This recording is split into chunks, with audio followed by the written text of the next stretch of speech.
ঠিক করছেন? কথা বলে তারা কি কাজটা ঠিক করেছে? তাদের জানা ছিল না ক্ষমতা চিরস্থায়ী না। ক্ষমতার মালিক কে? আসতে বলবেন না, ক্ষমতার মালিক কে? ইজ্জত দেন কে? বেশি বাড়াবাড়ি করলে বেইজ্জত তিনি করে দেন। আল্লাহ তাআলার ভাষায় তিনি বলেন, কুলিল্লাহুম্মা মালিকাল মুলকি তু'তিল মুলকা মান তাশাউ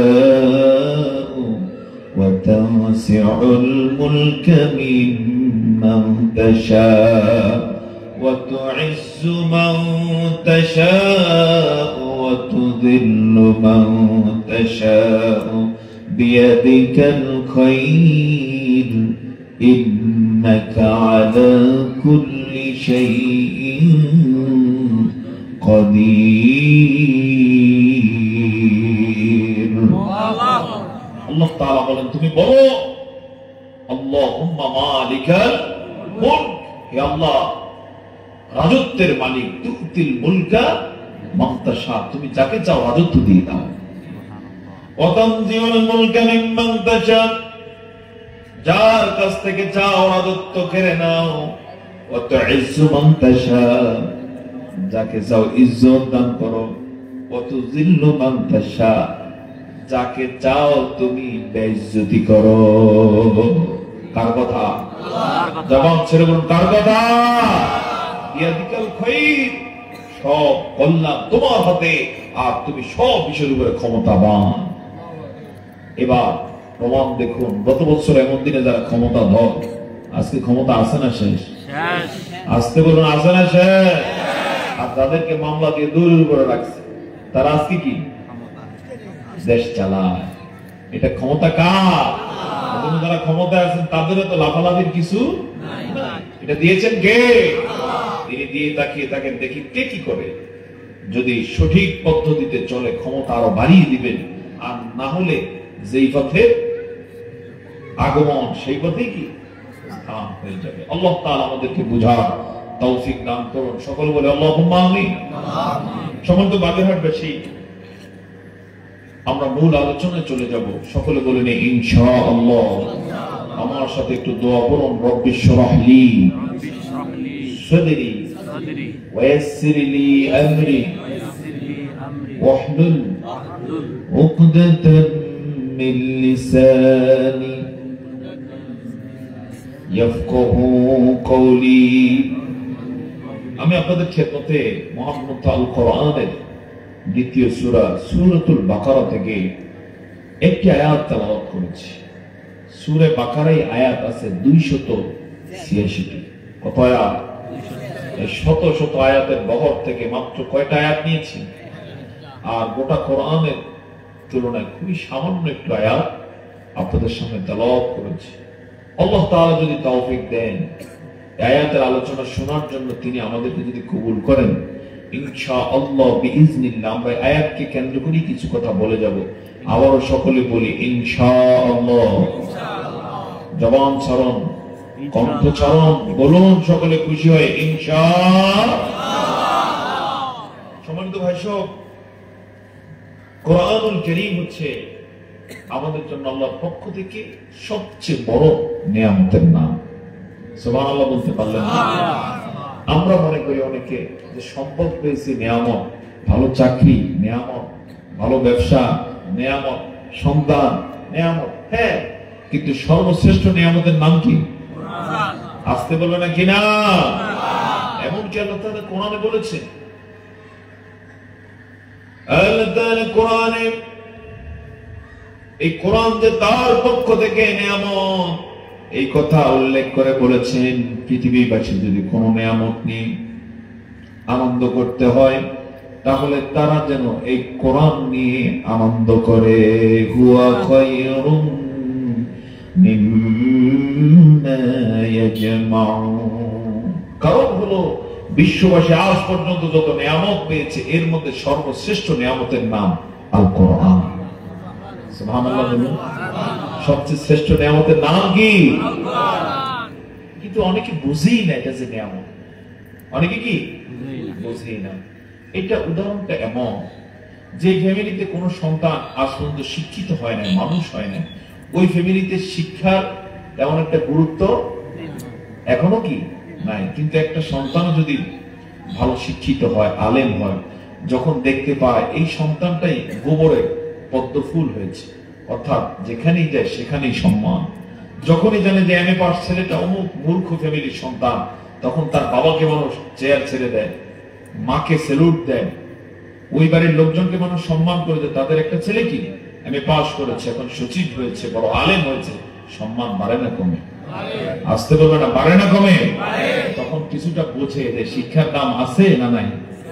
আসতে বলবে না, শিক্ষার দাম আছে না নাই? আসলে শিক্ষার দাম আছে না নাই? হ্যাঁ, আল্লাহ কোরআনুল কারীমের সূরা মুজাদালার 11 নম্বর আয়াতে বলেন, কুল ইয়ারফাইল্লাহুল্লাযীনা আমানু মিনকুম ওয়াল্লাযীনা উতুল ইলমা দারাজাত।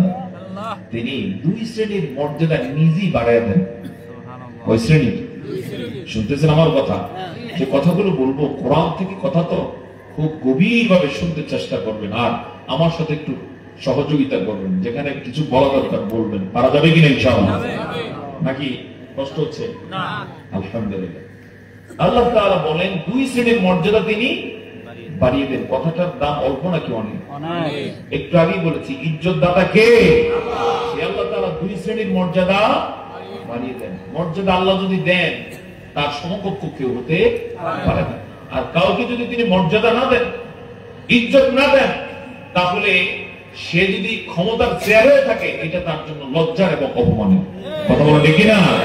যেমন যে মহিলা পালিয়ে গেল, ক্ষমতার চেয়ার ছিল নাকি ছিল না? আসতে বলো না, ছিল নাকি ছিল না?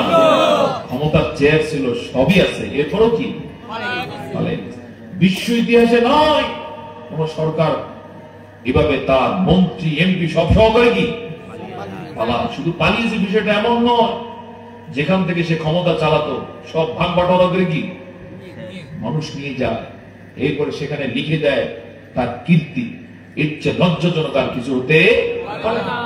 আর যে মানুষগুলোকে দৌড়ের উপরে রাখছে, তারা আজকে সবচেয়ে দামি এবং সম্মানিত। সুবহানাল্লাহ। এগুলো কার ইশারা? আসতে বলবো না, কার ইশারা? আপনি যদি বুঝে থাকেন তাহলে ঈমান আপনার বেড়ে যাবে। আর যদি এখনো বুঝতে চেষ্টা না করেন, এখনো যদি চক্রান্তের পথে হাঁটেন, তাহলে সামনে আরো বিপদ, আরো লাঞ্ছনা, আরো ভয়াবহ পরিস্থিতির শিকার হওয়ার আশঙ্কা আছে না নাই?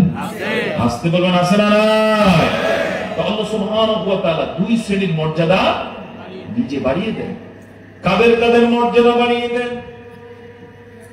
তিনি বলছেন, এক নম্বরে মর্যাদা বাড়িয়ে দেন, ইয়ারফাইল্লাহুল্লাযীনা আমানু মিনকুম, তোমাদের মধ্য থেকে যারা ঈমান আনবে, আল্লাহর প্রতি যারা ঈমান আনবে, আল্লাহ তাআলা তাদের মর্যাদাই বাড়িয়ে দেন। ঈমানের কারণে মর্যাদা বাড়ে না কমে? আসতে বলবেন না, বাড়ে না কমে? এজন্য ঈমান মানুষের জন্য আল্লাহর পক্ষ থেকে সবচেয়ে বড় নিয়ামত। আলহামদুলিল্লাহ বলুন। আমরা ঈমান এনেছি কার উপরে? তো জবাব ছেড়ে খুশি হয়ে বলুন আলহামদুলিল্লাহ। ঈমানের কারণে মর্যাদা বাড়লো না কমলো? এজন্য ঈমানদার ব্যক্তি যখন রাস্তা দিয়ে হাঁটে, গর্তের পিপিলিকা পর্যন্ত তার জন্য আল্লাহর কাছে দোয়া করে। ঈমানের সাথে কেউ যদি জ্ঞান অর্জন করে, তালিবুল ইলম হয়, যেমন আজকে মাহফিলে আমরা যারা এসেছি, আসার সময় গর্তের পিপিলিকা পর্যন্ত আমাদের জন্য দোয়া করতেছে। হাদিসে এসেছে এমনকি সমুদ্রের বিরাট তিমি পর্যন্ত তালিবুল ইলমের জন্য কি করে? দোয়া করে। সুবহানাল্লাহ বলবেন না?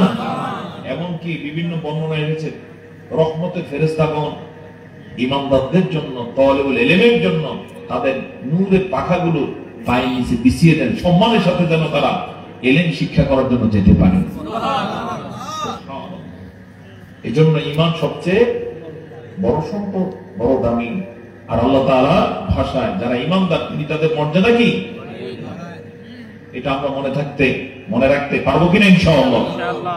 আমার বন্ধুগণ, ঈমান এত বড় সম্পদ, কেউ যদি এই ঈমান এনে দুনিয়ার জীবনটা পার করে দিতে পারে, আল্লাহর জান্নাতের সোজা সে মেহমান হয়ে যাবে। জান্নাতের কি হয়ে যাবে? মেহমান হয়ে যাবে। সেই জান্নাত, যেই জান্নাতের কল্পনা মানুষ করতে পারে না। এত বিশাল জান্নাত হবে, মানুষ যেটা কোনদিন তার স্মৃতিতে কোন কল্পনাতে আনে। ঈমান এত বড় সম্পদ, ঈমান এনে কেউ যদি সামান্য একটু নেকিরও কাজ করে, তার সম্মাননা বরকত এমন পরিমাণ বৃদ্ধি হয়ে যায়, মানুষ সেটা কল্পনা করতে পারে না। এজন্য উদাহরণত ঈমান হচ্ছে একটা মৌলিক সংখ্যার নাম। কিসের মৌলিক সংখ্যা? 1 থেকে 9, এগুলো কি সংখ্যা? মৌলিক সংখ্যা। যেমন আপনি একটা 1 লিখলেন, লিখে যদি সামনে 0 দেন, কত হয়ে যাবে? 10। ঈমান হচ্ছে এমন, আপনি ঈমান আল্লাহর প্রতি রেখে ছোট্ট আমলও যদি করেন, তাহলে সংখ্যাটা হয়ে যাবে কত? আরো একটা 0 দেন, কত হয়ে যাবে? সুবহানাল্লাহ বলবেন না? মৌলিক সংখ্যার সামনে 0 দিলেও ভ্যালু আছে না নাই? আরেকটা 0 দেন, 1000। আরেকটা 0 দেন, 10,000 হয়ে যায়। আরেকটা 0 দেন, 1,00,000 হয়ে যায়। এভাবে ঈমান এনে কেউ যদি ছোট্ট ছোট্ট কাজও করে, তার সাধ্যের মধ্যে ছোট্ট ছোট্ট কাজ করছে, এগুলো মর্যাদা আল্লাহ তাআলা এভাবে জ্যামিতিক হারে, গাণিতিক হারে বৃদ্ধি করে দেন। এজন্যই যত নবী এবং রাসূল এসেছেন, সব নবী এবং রাসূল প্রথমেই তার উম্মতকে দাওয়াত দিয়েছেন। কিসের দাওয়াত? কিসের দাওয়াত? ঈমানের দাওয়াত। তারা বলেছেন, ইয়া আইয়ুহান নাস কুলু লা ইলাহা ইল্লাল্লাহ তুফলিহু। হে মানুষেরা, বলো লা ইলাহা ইল্লাল্লাহ, তাহলে তোমরা সফল হয়ে যাবে। জোরে জোরে বলুন সুবহানাল্লাহ। সেই ঈমানের মূল ভিত্তি হচ্ছে লা ইলাহা ইল্লাল্লাহ। চিৎকার করে বলুন তো, লা ইলাহা ইল্লাল্লাহ। আমার বন্ধুগণ, পক্ষান্তরে কেউ যদি ঈমান না আনে, এক আল্লাহকে বিশ্বাস না করে, সে যত ক্ষমতাধরী হোক না কেন, যত সুন্দর সুন্দর কাজ করুক না কেন, তার উদাহরণ হলো বিরাট একটা জিরুর মতো। কিসের মতো? জিরুর সামনে বড় করে একটা 0 দেন, কত হইল? হ্যাঁ, ডবল 0। বাজার দর কত? বাজার কোনো দাম আছে? আচ্ছা, আরেকটা 0 দিলাম, দাম আছে? আরেকটা দিলাম। ঈমান ছাড়া যত ভালো কাজ সব এরকম 0 হয়ে যায়। চিৎকার করে বলুন সুবহানাল্লাহ। এজন্য ঈমান বড় নিয়ামত এবং সম্পদের নাম, বড় সম্পদের নাম। সুবহানাল্লাহ। ঈমানের পথে অবিচল থেকে আমার মরণ যেন হয়। ঈমানের পথে অবিচল থেকে আমার মরণ যেন হয়। তোমারই কাছে মিনতি আমার, তোমারই কাছে মিনতি আমার, মহামহিম দয়াময়। ঈমানের পথে অবিচল থেকে আমার মরণ যেন হয়। সকলে বলে আল্লাহুম্মা আমিন। এই ঈমানের উপর আমরা বাঁচতে চাই, ঈমান নিয়ে মরতে চাই। রাজি আছি তো ইনশাআল্লাহ? ঈমান আমাদের বড় দৌলতের নাম। সুবহানাল্লাহ। আপনার আমার সমাজে কিছু বেঈমান আছে না নাই? কিছু অমুসলিম আছে না নাই? বিনয়ের সাথে দাওয়াত দেন, দোস্ত আসো, এক আল্লাহর প্রতি ঈমান আনো, সফল হয়ে যাবা। দুনিয়াও শান্তি, আখিরাতেও কি শান্তি। আর এক আল্লাহর প্রতি ঈমান আনবে না, যত কিছুই তার থাক না কেন, করুক না কেন, কোনো লাভ নাই। কারণ মৃত্যুর সাথে সাথে সামনে বিপদ আছে না নাই? আসতে বলে না, বিপদ আছে না নাই? আল্লাহ তাআলা বুঝার তৌফিক দান করুন। তাহলে 1 নম্বর আল্লাহ মর্যাদা বাড়িয়ে দেন কাদের? কথা বলুন কাদের? আমার আলোচনার ফাঁকে কিন্তু প্রশ্নের জবাব নিয়ে নিচ্ছি আপনাদের কাছ থেকে। 1 নম্বরে মর্যাদা বাড়ে কাদের? ঈমানদারদের। 2 নম্বরে আল্লাহ তাআলা নিজে মর্যাদা বাড়িয়ে দেন। কাদের মর্যাদা বাড়িয়ে দেন? তিনি বলছেন ওয়াল্লাযীনা উতুল ইলমা দারাজাত, যাদেরকে তিনি জ্ঞান দান করেন, কোরআনের নলেজ যারা অর্জন করে, কোরআনের ময়দানে যারা আসে, কোরআন থেকে দ্বীনি শিক্ষা যারা গ্রহণ করে, এই জ্ঞান যারা অর্জন করে তাদের মর্যাদাও তিনি বাড়িয়ে দেন। এই জন্য পৃথিবীর সবচেয়ে সম্মানিত কারা? কোরআন শিখেন যারা। সকল কোরআন শিখেন যারা সবচেয়ে সম্মানিত। কোরআন যারা শিখেন তারা কিভাবে সম্মানিত হন? ছোট্ট একটু উদাহরণ আপনাদেরকে দেব। যেমন জুমার দিনে আপনাদের এলাকাতে জামে মসজিদ আছে, এই মসজিদের সবচেয়ে সম্মানজনক আসনটার নাম কি? মিম্বার। কি মিম্বার? এই মিম্বারে কে বসেন? এলাকার যে উমরা সুমরা চেয়ারম্যান এমপি সাহেব, তিনি কে? ইমাম সাহেব। ওই ইমাম কেন এখানে বসেন? কোরআন দিয়ে দলিল হলো তিনি কোরআন ভালো পড়তে পারেন, কোরআনের নলেজ তার বেশি, এই জন্য সবার মাঝে সবচেয়ে সম্মানজনক জায়গায় থাকেন তিনি। আলহামদুলিল্লাহ বলবেন না? জবান ছেড়ে বলুন আলহামদুলিল্লাহ। অনুরূপ ভাবে ঈদের জামাতে সবচেয়ে সম্মানজনক আসন যে মেহরাব, যে মিম্বার, সেখানেও বসেন কে? হ্যাঁ, কেন বসেন? হ্যাঁ, অনেক ধনী? তাহলে অনেক প্রভাবশালী না? শুধুমাত্র কেবলমাত্র জ্ঞানের দিক থেকে তিনি সেরা, এই জন্য সবার সামনে আল্লাহ তাআলা তার মর্যাদা বাড়িয়ে দেন। সুবহানাল্লাহ বলো। এটা দুনিয়ার উদাহরণ, আদালত আখিরাতে আরো সম্মান আছে না নাই? আসতে বলবেন আছে না নাই? এই জ্ঞান অর্জনের জন্য এই মজলিসগুলো অত্যন্ত তাৎপর্যপূর্ণ। এই জন্য কোরআনের আলোচনা যেখানে হবে সেখানে যাওয়ার দরকার আছে না নাই? আপনি যাবেন, সময় ব্যবধানে আপনি মূল্যায়ন করবেন আল্লাহ তাআলা আপনার মর্যাদা কি। আল্লাহ তাআলা এই মাহফিল উসিলা করে আমাদের সকলের মর্যাদা বৃদ্ধি করে দিন।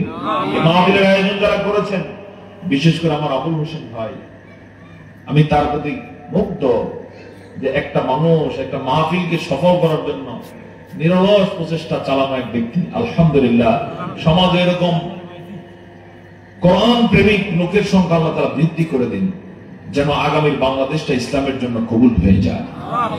সমাজের লোকেরা যদি কোরআনের পক্ষে ভাবে ভূমিকা রাখে, এই সমাজ কোরআনের সমাজ হবে না, এই সমাজ ইসলামের সমাজ হবে না।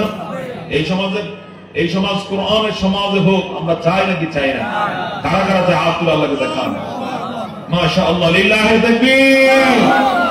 এভাবে এই জন্য এই আয়োজনগুলোকে আল্লাহ তাআলা কবুল করুন, সকলে বলে আল্লাহুম্মা আমিন।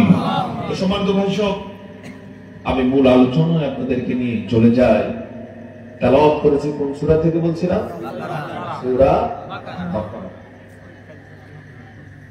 এই আয়াতে কারিমার মধ্যে আল্লাহ সুবহানাহু ওয়া তাআলা প্রথমে ইনফরমেশন দিয়েছেন কোরআন কোন মাসে নাযিল হয়েছে। আপনারা এটা জানেন সবাই, কোন মাসে কোরআন নাযিল হয়েছে? রমাদান। সবাই বলুন কোন মাসে? সে রমজানের আর কয়দিন বাকি? মাত্র 6 দিন, 1 সপ্তাহ। কয়দিন? 1 সপ্তাহ। রমাদান কোন মাস? কোরআনের ভাষা শাহরু রমাদানাল্লাযী উনসিলা ফীহিল কুরআনু হুদাল লিন-নাসি ওয়া বায়্যিনাতিন মিনাল হুদা ওয়াল ফুরকান। রমাদান মাস ওই মাস উনসিলা ফীহিল কুরআন, যে মাসে কি নাযিল হয়েছে? কোরআন। বলতে পারেন হুজুর তাহলে গোটা কোরআন কি রমজানে নাযিল হলো পৃথিবীতে? জবাব হলো না। রমাদানে আল্লাহ সুবহানাহু ওয়া তাআলা লাউহে মাহফুজ থেকে বাইতুল ইজ্জা আছে একটা, এই প্রথম আসমানে, এই বাইতুল ইজ্জাতে কোরআনকে লাইলাতুল কদরে নাযিল করেছে। কোন রাতে? লাইলাতুল কদর। সেখানে কোরআন এসে স্টে করে, অবস্থান গ্রহণ করে। এরপরে রাসূলের নবুয়তের দীর্ঘ 23 বছরে কখনো 5 আয়াত, কখনো 1 সূরা, কখনো 1 আয়াত, এভাবে 23 বছর জুড়ে মানুষের কল্যাণ এবং মুক্তির জন্য মানুষের ধারণ ক্ষমতা সম্পন্ন কোরআন আল্লাহ তাআলা দান করেন। সুবহানাল্লাহ। তাহলে কোরআন নাযিলের সূচনা কোন মাসে? একসাথে না একটু একটু করে? কথা বলুন। বাইতুল ইজ্জাতে এসেছে একসাথে না একটু একটু করে? একসাথে। আর সেখান থেকে একটু একটু করে আল্লাহ তাআলা দান করেছেন। বলতে পারেন হুজুর একসাথে আল্লাহ তাআলা মানুষকে দিলেন না কেন? জবাব হচ্ছে মানুষের ধারণ ক্ষমতা নাই। আপনার কি বলছি, আপনি ধরেন শিক্ষিত হতে চান, এখন শিক্ষিত হওয়ার জন্য আপনাকে স্কুলে ভর্তি হওয়া কি প্রয়োজন ছিল? স্কুলে লাভ দিয়ে কেউ কেউ ক্লাস 5 ভর্তি হয়েছে না। এরপরে শুধু 5 নয়, 6, 7, 8, 9, 10 একবারে মাস্টার্স পর্যন্ত পড়াশোনা আছে না? নেই। কোন বাচ্চাকে কি কখনো মাস্টার্স পর্যন্ত যত বই হয়, ধরেন 5 এ 6টা, 6 এ 9টা, 7 এ 9টা, এরকম বই হিসাব করলে হয়তো 1000 এর বেশি হবে, সবগুলো একত্রে মাথায় বস্তা ভরে দেওয়া হয়েছে? কেন দেওয়া হয় না? কারণ এই বাচ্চা ধারণ করতে পারবে না। আবার ক্লাসে শিক্ষকের জানা আছে, যেমন ক্লাস 5 এ তিনি বাংলা পড়াতে এসেছেন, গোটা বই তার মুখস্থ, কিন্তু এক ক্লাসে কি সবটা দিচ্ছেন? কখনো একটা কবিতা 20 লাইন দিছে, মাত্র কয় লাইন পড়া? 8 লাইন। এরপরে তো সবাই পারে না। এটা মানুষের অভিরুচি, মানুষের জ্ঞানের এটা হচ্ছে সীমাবদ্ধতা। একসাথে বড় বিষয় দিলে মানুষ সেটা সহ্য করতে পারে না। আল্লাহ তাআলা তিনি মানুষের সবচেয়ে আপনজন, মানুষের রুচি সবচেয়ে ভালো যিনি বুঝেন তিনি কে? সে আল্লাহ তাআলা মানুষের রুচির আলোকে মানুষের ধারণ ক্ষমতা যেভাবে হবে সেইভাবে একদিন 2 দিন নয়, প্রায় 23 বছর জুড়ে আল কোরআন দান করেছে। সেই কোরআনকে বুঝে নেওয়ার জন্য আজকের এই ধারাবাহিকতায় আল্লাহ তাআলার পক্ষ থেকে বিরাট নিয়ামত হচ্ছে মাহফিলগুলো। এখানে দীর্ঘ আলোচনা হয়, মানুষের ধারণ ক্ষমতার আলোকে আলোচকগণ কথা বলেন, কখনো 1 আয়াত নিয়ে, 2 আয়াত নিয়ে, 5 আয়াত নিয়ে, এর চেয়ে বেশি নয়। কথা বলুন ঠিক না? তবে আপনি আল্লাহ তাআলার কাছে দোয়া করুন, আল্লাহ যতটুকু আলোচনা হয় আমাদের এই আলোচনায় আপনি বরকত দান করুন, এগুলো আমাদের জন্য সম্মান এবং নাজাতের উসিলা করে দেন। চিৎকার করে বলুন আল্লাহুম্মা আমিন। সম্মানিত ভাই সব, কোরআন নাযিল হয়েছে কোন মাসে? কোরআন রমজানে নাযিল হওয়ার কারণে রমজানের মর্যাদা বেড়েছে নাকি কমেছে জানতে চাই। কেমন বেড়েছে? রমজানে কেউ যদি একটা নফল ইবাদত করে অন্য মাসে একটা ফরজ ইবাদতের সমান সওয়াব হয়ে যায়। রমজানে যদি কেউ 1 ওয়াক্ত ফরজ সালাত আদায় করে অন্য মাসে 70 ওয়াক্ত থেকে 700 ওয়াক্ত পর্যন্ত সালাত আদায়ের সমতুল্য সওয়াব পেয়ে যায়। রমজানে কেউ যদি 1 টাকা দান করে কত টাকা সমান? 70 টাকা। সুবহানাল্লাহ বলবেন না? রমজানে কেউ যদি একজনকে ইফতার করান, কয়জনকে ইফতারের সওয়াব? কেউ যদি একটা ভালো কথা বলেন অন্য মাসে কয়টা সমান? 70। কেউ যদি রমজানে একবার সুবহানাল্লাহ বলেন অন্য মাসে কয়বার? আরো মজার বিষয়, রমজানে একটা রাত রয়েছে, কোন রাত? যে লাইলাতুল কদরের মর্যাদা হচ্ছে খায়রুম মিন আলফি শাহর। কার কথা? আসতে বলবো না কার কথা? আল্লাহ তাআলা এভাবে বলেন, ইন্না আরসালনাহু ফি লাইলাতিল কদরি ওয়া মা আদরাকা মা লাইলাতুল কদর লাইলাতুল কদরি খায়রুম মিন আলফি শাহর। জবানটা ছেড়ে বলুন সুবহানাল্লাহ। আল্লাহ তাআলা বলেন আমি তা নাযিল করেছি, ইন্না আনসালনাহু ফি লাইলাতিল কদর ওয়া মা আদরাকা। এখানে আলেম যারা আছেন আপনারা জানেন, কে তোমাকে বুঝাবে লাইলাতুল কদর কি? তুমি বুঝবা না, বুঝানো লাগবে। লাইলাতুল কদর কি? লাইলাতুল কদর হচ্ছে 1000 মাসের চেয়েও সেরা। কেউ যদি ওই রাতে সারা রাত আল্লাহর ইবাদত করতে পারে, নবীজির সুন্নাহ অনুসরণে, নবীজি এই রাতে ইবাদত করতেন নাকি করতেন না? ঘুমাইতেন নাকি সজাগ থাকতেন? হ্যাঁ, হাদিস হচ্ছে তিনি তার লুঙ্গিকে শক্ত করে বেঁধে নিতেন বিকাল থেকে, যেন 2 বার খুলতে না হয়, পড়তে না হয়, অর্থাৎ এতটুকু সময় যেন নষ্ট না হয়। ওয়া আইকাযা আহলাহু, তিনি নিজেই সজাগ থাকতেন না, ফ্যামিলি সদস্যদেরকে ছোট্ট বড় নির্বিশেষে সকলকে সজাগ রাখতেন। সুবহানাল্লাহ, সুবহানাল্লাহ বলবেন না? কেউ যদি এই রাতে সজাগ থেকে আমল করতে পারে, 1000 মাস, 1000 দিন না, 1000 মাস সজাগ থেকে ধারাবাহিক আমল করলে যে সওয়াব আল্লাহ তাআলা সেই সওয়াব দিয়ে দেন। এই রাতে কেউ যদি একটা রাকাত নফল আদায় করতে পারেন, 1000 মাস জুড়ে ধারাবাহিক এক রাকাত নফল আদায়ের সমতুল্য সওয়াব পেয়ে যান। এই রাতে কেউ যদি 1 টাকা দান করেন, তাহলে 1000 মাস জুড়ে প্রত্যেক রাতে 1 টাকা করে ধারাবাহিক দানের সমান সওয়াব পেয়ে যান। সুবহানাল্লাহ। সেই রাতটা সামনে আসে না নাই? কয়দিন পরে আসতেছে বলেন তো? আনুমানিক 1 মাস পরে সর্বোচ্চ।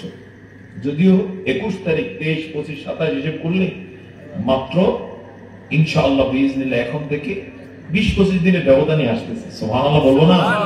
এজন্য অতীতের মতো আমরা এবারে রমজানকে কাটাবো না, একটু সচেতন ভাবে রমজান কাটাবো। রাজি আছে কিনা ইনশাআল্লাহ? আল্লাহ কবুল করুন, সকলে বলি আল্লাহুম্মা আমিন। তো এই রাতে এত মর্যাদা কেন? এই রাতে কি নাজিল হয়েছে? সবাই বলুন, কি নাজিল হয়েছে? কিন্তু সেই কোরআনকে মূল্য দিতে জানে না মানুষ। এই কোরআনের কত মর্যাদা আল্লাহ তাআলা সূরা হাশরের মধ্যে বলেন, এত মর্যাদা এই কোরআনের। এই কোরআন যদি আমি পাহাড়ের উপরে নাজিল করতাম, কোরআনকে সম্মান দিতে গিয়ে পাহাড় নত হতে হতে বিলীন হয়ে যেত। আল্লাহ তাআলা এভাবে বলেন, লাউ আনসালনা هذا القرآن على جبل لرأيته خاشعا متصدعا من خشية الله।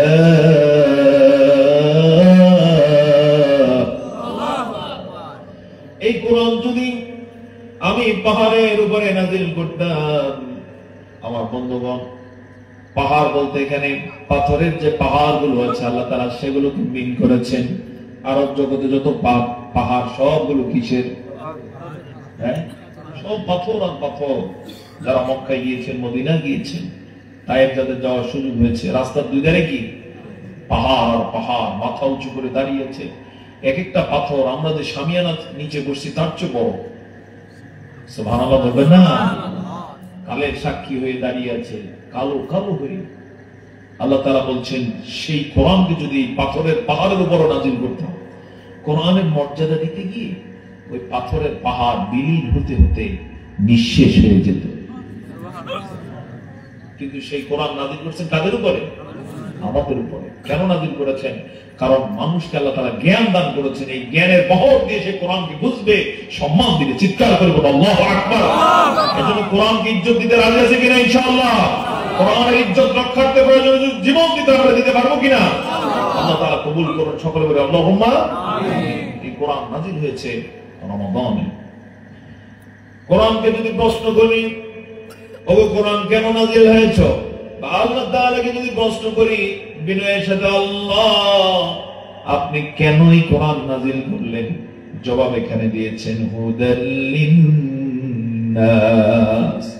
যত মানুষ আছে সব মানুষের হেদায়েতের জন্য, মুক্তির জন্য, নাজাতের জন্য, জান্নাতের রাজপথ দেখিয়ে দেন। কোরআন এসেছে এই জন্য।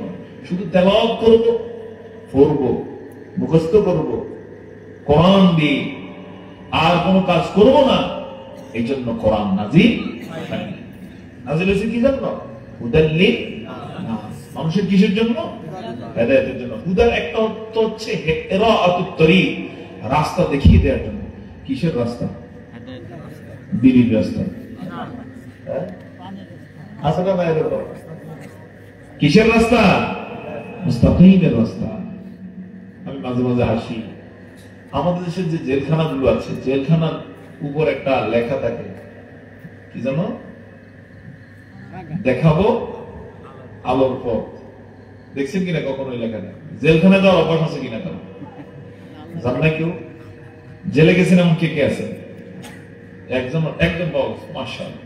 2জন বক্স। আমিও গেছি, 6 মাস ছিলাম আলহামদুলিল্লাহ হাসিনার জেলখানায়, আলহামদুলিল্লাহ। তবে জেলখানায় নেয়ার কারণে আমাদের লস হয়নি, কারণ ইউসুফ আলাইহিস সালামের সুন্নত অনুসরণে, রাসূলের সুন্নত অনুসরণে জেলখানায় যাওয়া লাগে নাকি লাগে না? তো সেখানে লেখা আছে, দেখাবো আলোর পথ, রাখিব নিরাপদ। স্লোগানটা সুন্দর, কিন্তু ভিতরে অসুবিধা আছে না নাই? বেশিরভাগেরই ওখানে যাওয়ার পরে আলো পথ দেখানোর আর সিস্টেম নাই, চুরি চামারি আছে না নাই।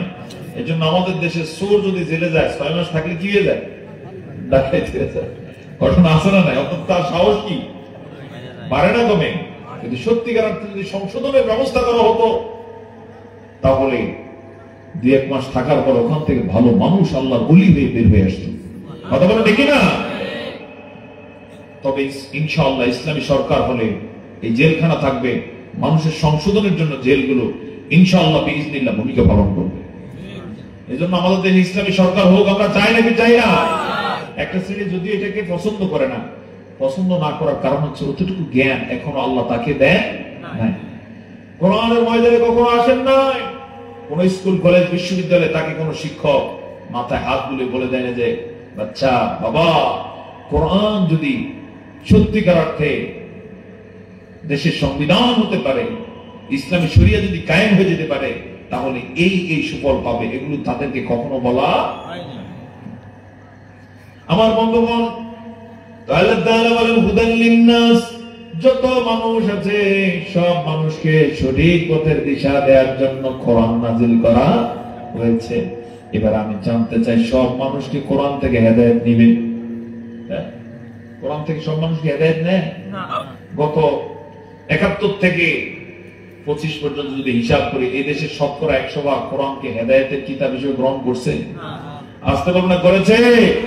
কোরআন দিয়ে ঠিকই নামাজ পড়ছে, ইমাম সাহেবের পিছনে তারাবিও আদায় করেছে, শ্রুতিমধুর কণ্ঠে কোরআন তেলাওয়াত শুনে মুগ্ধ হয়েছে, ইমাম সাহেবের বেতনও বাড়ায় দিয়েছে। ঘটনা আছে না নাই? কিন্তু কোরআনের আইন বাস্তবায়ন হোক কোনদিন বলে না। এরকম ডাকাত আছে না নাই? অবশ্য এই জাতীয় ডাকাত অন্তত ভাগের হাটে না।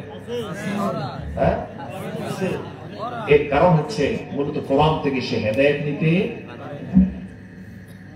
আমার বন্ধুগণ, কোরআন থেকে হেদায়েত নেবেন কারা যদি প্রশ্ন করি, জবাব আমাকে কামরুল হাসান সাহেবকে বলা লাগবে না, কোন আলেমকে বলা লাগবে না।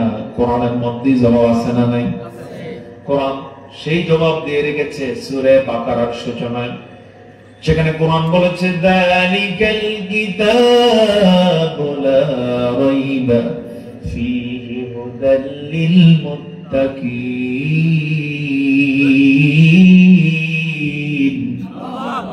সেটা এমন একটা কিতাব, যালিকাল কিতাব লা রাইবা ফীহি, যাতে বিন্দুমাত্র সন্দেহ নাই, সামান্যতম কি নাই সন্দেহ নাই। তবে এই কোরআন শুধুমাত্র কেবলমাত্র মুত্তাকিদের জন্য পথপ্রদর্শক। তাদের জন্য হেদায়েত দিবে কারা? তাহলে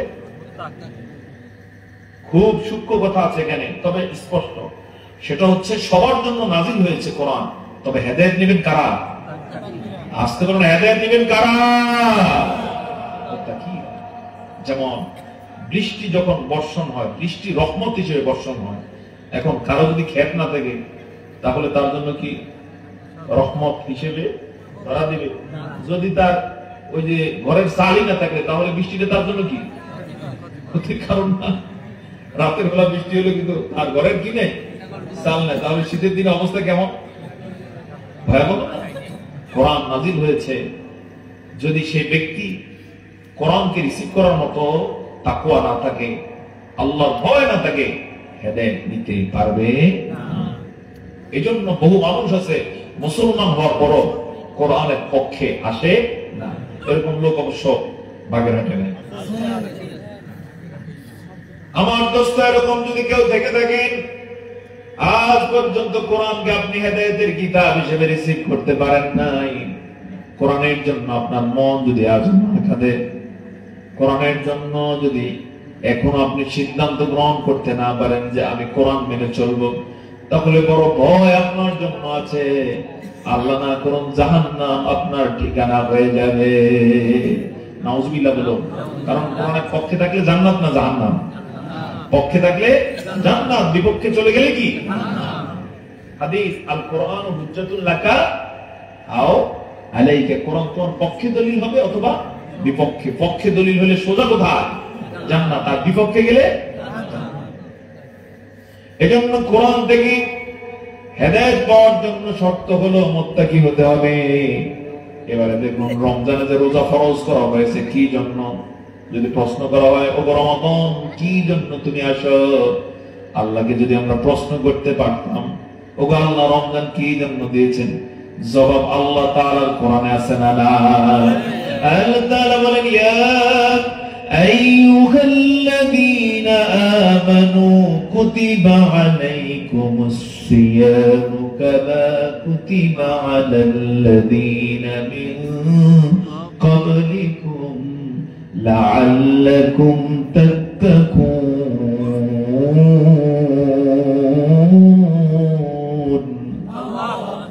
এ যারা ঈমান এনেছো, কুতিবা আলাইকুমুস সিয়াম, তোমাদের উপরে রোজা ফরজ করে দেওয়া হয়েছে, কামা কুতিবা আলাল্লাযীনা মিন ক্বাবলিকুম, তোমাদের আগে যারা ছিলেন তাদের উপরেও ফরজ করা হয়েছিল। কেন ফরজ করা হয়েছে? আল্লাহ বলছেন লাআল্লাকুম তাত্তাকুন, যেন তোমরা মুত্তাকি হতে পারো। সুবহানাল্লাহ বলবেন না? কি হতে পারো? মুত্তাকি, অর্থাৎ আল্লাহ ভীতি যেন তোমাদের তৈরি হয়ে যায়। রোজা ছাড়া মানুষ এভেলেবেল মুত্তাকি হতে। মুত্তাকি হওয়ার মহরম